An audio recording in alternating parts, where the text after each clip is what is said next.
안녕하세요. 에리의 비트쇼입니다. 오늘 우리들의 코인이 큰 폭으로 하락을 했습니다. 왜? 왜 하락을 하나? 좀 올라가주면 참 좋을 텐데. 하락 원인을 한번 살펴보도록 하겠습니다. 1차적으로는 바로 금리 발표가 오늘 있었죠? 금리 동결이라고 해야 되나요, 이걸? 금리 올리는 걸 멈췄다.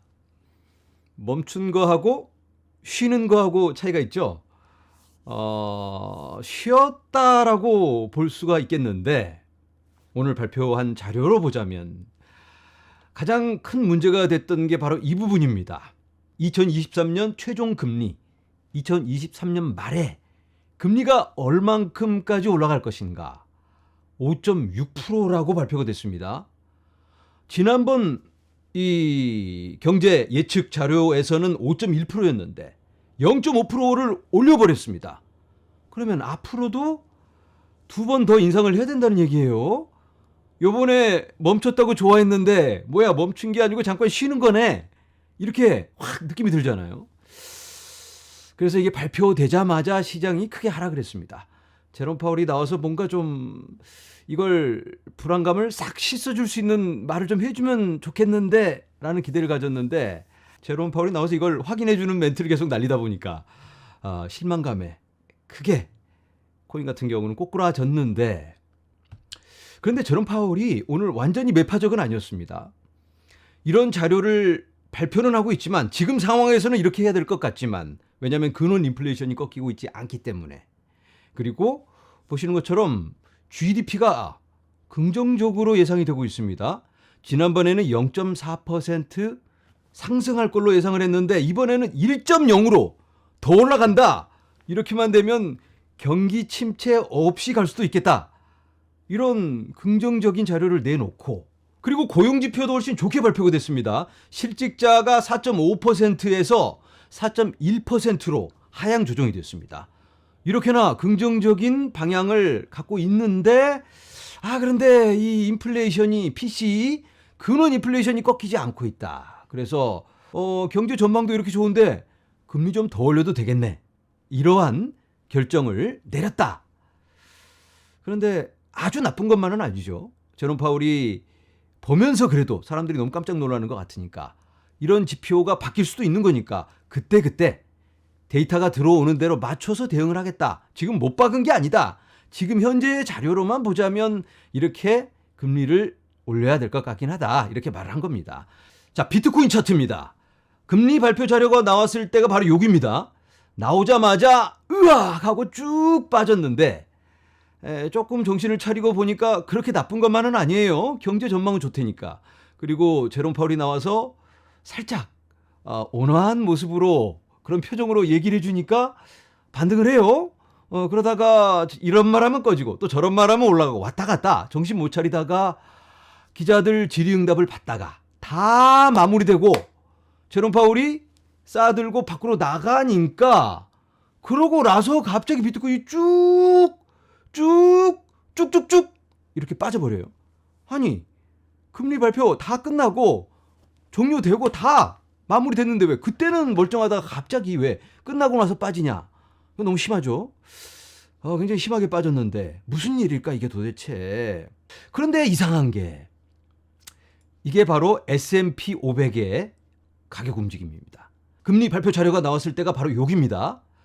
자료를 보고 아이고 하고 쭉 빠졌는데 보니까 그렇게 나쁜 게 아닌 것 같아서 비트코인과 함께 손을 잡고 올라갑니다. 같이 계속 움직였습니다. 똑같이 같이 움직이다가 마지막에 제롬 파월이 짐 싸서 땀 닦으면서 나가고 있는데 비트코인은 흘러내리면서 주저앉는데 S&P 500은 갑자기 튀어오릅니다. 나스닥도 오르고 비트코인 메롱시키고 지네들만 달려가 버려요. 손잡고. 아니 금리 때문에 빠지는 거라면 같이 빠져야 되는데, 야 이거 좀 이상하다. 이 부분이 도저히 이해가 안 되는데 결국 S&P하고 나스닥은 상승으로 마감을 했습니다. 오늘 우리들의 코인은 이렇게 피를 흘리고 있는데, 그러면 장 마감을 했으니까 내일 빠지겠다. 그런 것도 아니에요. 내일 어떻게 될지는 모르겠지만 지금 선물 시장에서는 거의 뭐 움직임이 없습니다. 나스닥, S&P 다.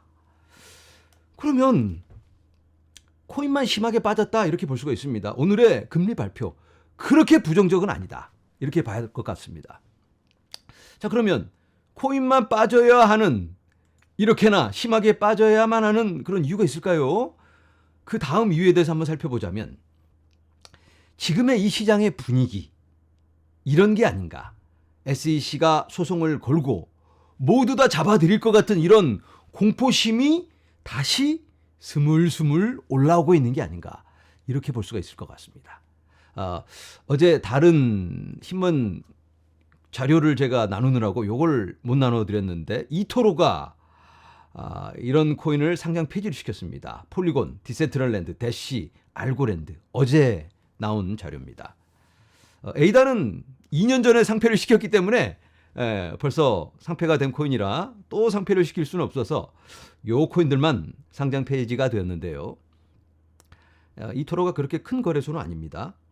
하지만 분위기가 하나씩 이렇게 쫓아가는가 보다, 이렇게 받아들일 수가 있겠죠, 시장에서는. 그리고 뭐 바이낸스가 비트코인을 팔았네, BNB도 팔았네, 이런 거짓 뉴스도 막 어제 나왔습니다.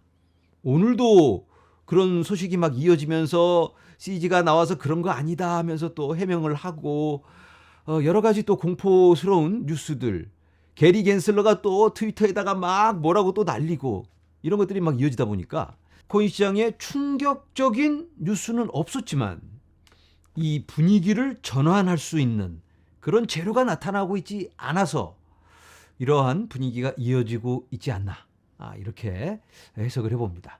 자, 어제 하원에서 청문회가 있었다고 말씀을 드렸죠. 어제 청문회에 굉장히 무게감 있는 사람들이 나와서 증언을 했습니다.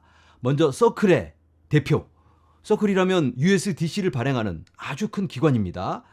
이 사람이 이 스테이블 코인 관련 법안 빨리 해결해야 된다, 미국의 사환이 달린 문제다, 달러를 살릴 수 있는 길이기도 하다라고 힘줘서 얘기를 했고, 아발란체 기술 대표도 오고, 또 SEC 관련 법조인도 왔습니다. 예전에 SEC와 함께 일했던 그 법조인도 지금의 이 불투명한 규제, 이것들이 미국의 혁신 산업에 해가 되고 있다, 이거 빨리 해결하지 않으면 미국이 퇴보할 수밖에 없고, 미국의 혁신 기술 분야의 리더, 그 자리가 위협을 받을 수 있다, 큰일 난다, 이거, 이렇게 심도 있게 얘기를 했습니다. 그래서 이런 내용들을 다 조합해서 이런 발표를 합니다. 하원 금융서비스위원회 모든 공화당 의원입니다. 민주당은 반대를 하는 사람들이 많이 있습니다. SEC의 혁신을 억제하고 디지털 자산 시장 참여자에게 해를 끼칠 수 있는 교환, 익스체인지, 거래소를 얘기하는 겁니다. 거래소의 정의에 대한 제한된 수정안을 철회할 것을 요구합니다. SEC가 코인베이스에 딴지를 걸었죠. 코인베이스가 불법을 행하고 있다. 주식거래소 같으면 이 거래를 하게 해주는 라이센스가 따로 있고, 또 펀드를 옮겨주는, 그걸 뒤에서 또 처리해주는 이런 라이센스가 따로 있습니다. 그래서 다른 회사들이 맡아서 나누어서 처리를 하게 되는데, 그런데 코인베이스는 이걸 싹 다 한꺼번에 처리를 해버립니다. 거래도 하고, 그리고 코인도 옮겨주고, 돈도 이리저리 옮겨주는 그런 모든 역할을 한 곳에서 처리하니까 그거 라이센스 있어? 이러고 나오는 거잖아요, 지금. 그런데 증권인 경우는 이렇게 나눠서 해야만 합니다. 하지만 상품인 경우는 한 곳에서 다 처리를 해도 아무 문제가 없습니다. 그래서 결국은 다시 증권이냐 아닌자의 문제로 넘어가게 되는 거죠. 그래서 이걸 명확하게 할 필요가 있다. 이걸 코인베이스가 안다면, 어떤 게 증권이고 어떤 게 증권인지 아닌지 안다면 문제가 될 만한 거 처리하지 않을 테니까 아무 문제가 없을 테고, 이러한 발전은 계속될 수 있겠죠. 자, 그리고 게리 갠슬러를 해임해라 라는 법안을 발의한 워렌 데이비슨 이 의원이 오늘 CNBC에 나와서 인터뷰를 했습니다. 왜 게리 갠슬러를 해임해야 하는지. 게리 갠슬러가 그동안 크립토를 못 살게 군 것만이 아니고 독단적으로 다 처리를 합니다. 커미셔너가 여러 명이 있는데 다른 사람들의 의견은 묵사발을 내고 자기 마음대로 듣지도 않고 자기의 어떤 정치적 야욕을 이루고자 자기 마음대로 모든 걸 처리해버리니까 난장판이 되는 거죠. 그래서 이 체어, 의장 자리를 없애버리고 이 커미셔너의 권한을 더 올려줘서 이 커미셔너가 모든 걸 결정하고 의장은 이 의견들을 조합해서 발표하는 정도로 그렇게 구조조정을 해야 한다. 이렇게 발표를 합니다. 자, 여러 암호화폐 리더들이 공화당이 내놓은 암호화폐 관련 법안의 초안, 여기에 대해서 찬양을 하고 있습니다. 오, 너무 좋습니다, 이거. 이런 부분들은 이렇게 하면 더 좋을 것 같고, 그리고 전반적으로 너무 합리적이네. 이렇게 하면 더 발전적으로 갈 수 있을 것 같습니다 하고 여러 의견들을 내놓고 있습니다. 그런데 민주당 의원들은 팔짱을 딱 끼고 옆에서 고개를 살래살래 이렇게 딴지를 걸고 있는 모습을 보여주고 있습니다. 아무래도 암호화폐가 정치적 쟁점이 될 것 같은데요.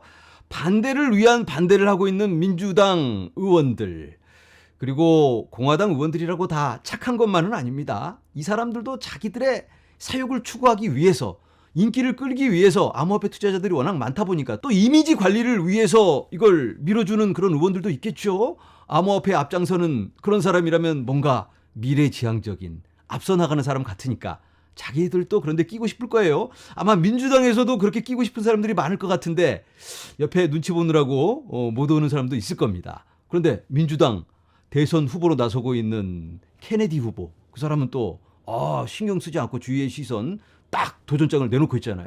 이러한 모습이 점진적으로 정리되면서 나아간다면 좀 더 발전적인 방향으로 연결되지 않을까, 이런 기대를 해봅니다. 그리고 비트코인 지지자 플로리다 마이애미의 시장인 슈아레스가 대선 출마를 탁 선언합니다. 이렇게 해서 친암호화폐적인 인물들이 대거 대선 주자로 나서고 있는데 누가 될지는 알 수가 없겠지만 어쨌든 2024년 대선은 암호화폐가 매우 매우 중요한 선거 쟁점이 될 것은 그 누구도 부인할 수 없는 사실인 것만 같습니다. 네, 영상을 정리해봅니다. 우리가 또 힘든 시간을 지나고 있는데요. 시장에는 불안감이 가득하고 한 치 앞도 내다볼 수 없는 그런 어둠이 우리를 감싸고 있는 듯한 그런 느낌이 들기도 합니다. 자, 그런데 새벽이 오기 전 가장 어둡다고들 하죠. 어쩌면 우리는 그런 시간을 지나고 있지 않을까. 오늘은 여기서 인사드립니다. 여러분, 감사합니다.